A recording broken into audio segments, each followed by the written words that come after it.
Fala galera, beleza? Sejam bem-vindos ao Ozouro Anime. Eu sou o Wesley e hoje é dia de análise de Sword Art Online Alicization episódio 8. Este que foi mais um bom episódio.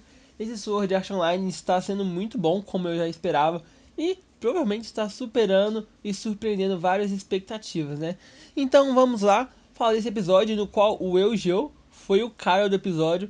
Ele está tendo um desenvolvimento bem interessante, já que ele é um cara muito certinho e está aprendendo com o Kirito, que sabemos que o Kirito ele é o espírito da malandragem, e o Eugeo está tendo que meio que aprender um pouco sobre isso e entender que você não precisa seguir uma regra à risca, você pode interpretá-la.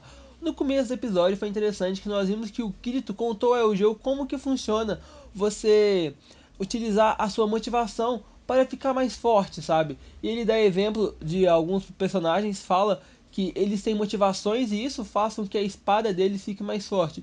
O Eugeo se pergunta se ele tem alguma motivação assim, e ele acaba percebendo que a motivação dele é a Alice. Mas mesmo sendo a Alice, ele tem um pouco de dúvida sobre isso. Já por causa dos códigos lá, das regras lá e tudo, ele ainda tem um pouco de dúvida sobre essa vontade dele. Mais pra frente você vê que o Eugeo estava treinando e ele é importunado por aqueles dois nobres. E nós percebemos que esses nobres são o primeiro e o segundo da cadeira. Então eles são muito acima do Kirito e do Eugeo no ranking e em importância, sabe? Como eles são ricos, poderosos. E você vê que o Eugeo estava lá treinando, eles começam a mexer com ele. E eles falam, Eugeo, você quer uma lição? Vou te ensinar a lutar. O Eugeo a princípio pensa em recusar, só que ele acaba pensando que isso poderia ser um bom treino, já que ele pergunta pro Kirito se a arrogância deles também faz com que a espada deles fique mais forte, e o Kirito falou assim, provavelmente sim, depende de como eles usariam isso. E o Eugeo acaba aceitando o desafio e vai lutar contra o Humberto. É interessante que no começo da luta os dois ficam em pé de igualdade, só que quando o Humberto começa a menosprezar o Eugeo, o ego dele vai aumentando e vai fazendo com que a espada dele fique muito mais forte. Então o Eugeo meio que sente o peso de ser um nobre, sabe? E o Eugeo tava ficando ferrado. Eu achei que ele ia perder, porque o Humberto estava com a intenção de quebrar o ombro do Eugeo. Só que o Eugeo, ele acaba usando algumas técnicas, né?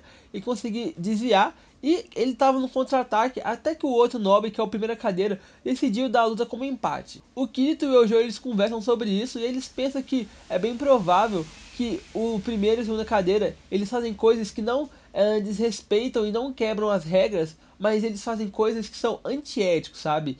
Que não precisa ser regra para você entender que é uma coisa errada. O Kirito e o Eugeo, eles vão ao piquenique com as discípulas deles, e eles têm umas conversas interessantes, tanto que você vê que a discípula do Eugeo, ela é uma nobre, só que ela é uma nobre de classe baixa. Então é interessante que você vê que existem variações até de nobres, nobres que menosprezam nobres, sabe?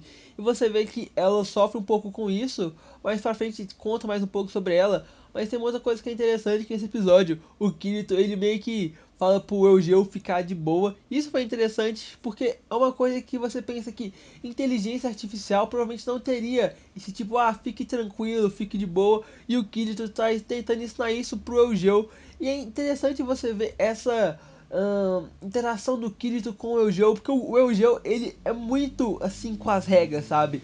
Mesmo quando ele dá uma desviada com muita contragosto dele. E no piquenique também nós ficamos sabendo que uma das amigas da discípula do Eugeo está sendo importunada pelo superior dela, e nós descobrimos que é Humberto. E o Eugeo começa a pensar que bem provável que seja por causa dele, que ela falou que os abusos começaram a acontecer há poucos dias. E o Eugeo faz as contas e entende que pode ter sido por culpa dele. E ele fala que vai tentar dar um jeito para acabar com esses abusos sexuais vindo do Humberto. E o Kirito e o Eugeo, eles vão até lá, só que pela sorte deles, era um dia que não poderia usar espada, e por isso eles não levaram, porque caso tivessem levado, poderia ter dado muito problema. E o Kirito e o Eugeo, eles vão conversando na maior boa com o Humberto e o outro cara que eu esqueci o nome. O Humberto já mostra completamente culpado, sabe, fica todo exaltado, só que o outro cara, ele é muito mais frio e calculista, ele fala, não... E começa a contornar a situação, fala que eles não estão quebrando regra nenhuma. E o Humberto confessa que fez isso mesmo, que estava cansado, foi tomar um banho e pediu pra menina fazer massagem nele e pediu que ela tirasse a roupa mesmo e fizesse massagem nele só de roupa de baixo. O Eugeo ficou muito puto nessa hora, ele até fez uma pose para sacar a espada, por sorte ele estava sem espada, e eles meio que falam, olha, isso não é bom para a reputação de vocês, então, para que esse tipo de coisa não se alasse, é melhor vocês tomarem cuidado, e meio que fica por isso aí.